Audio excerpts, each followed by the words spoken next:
Becoming an artist. The great struggle. Some names and identifying details have been changed to protect the privacy of individuals.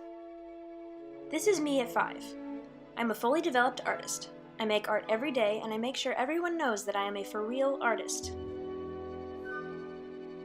I am completely fulfilled in my artistic process. This is some of my early work.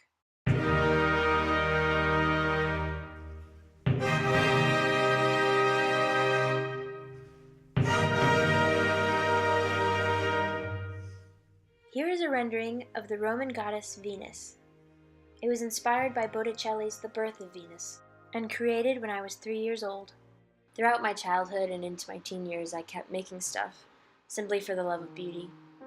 I began to buy a sketchbook every year and to fill each one with my thoughts. Portraits of beautiful strangers, quotes, anything and everything that I wanted to keep with me.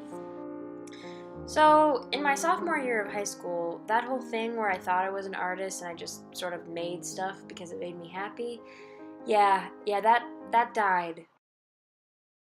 In the spring semester of my sophomore year, I got a new art teacher. Her name was Mrs. Dreamcrusher Poophead. Needless to say, she wasn't very encouraging.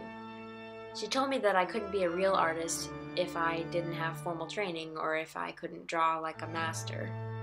For some reason, that really shook me, and I know my teacher didn't intend to cause this, but my self-esteem that year with regard to my art completely tanked, and I came down with a pretty bad case of imposter syndrome.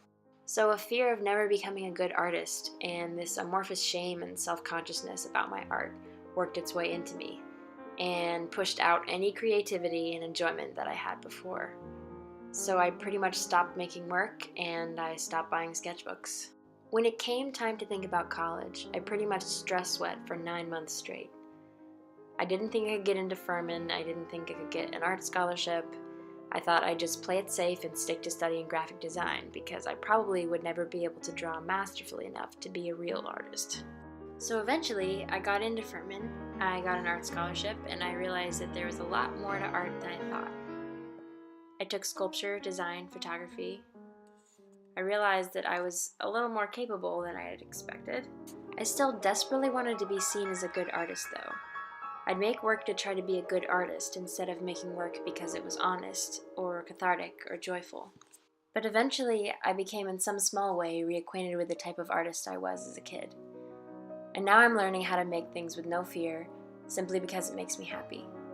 I'm learning to tell the truth with my work and to love myself through my work. I no longer feel the need to prove that I'm not an imposter. I just make work because it feels like I'm meant to. I even bought a red sketchbook that makes me feel like a total badass.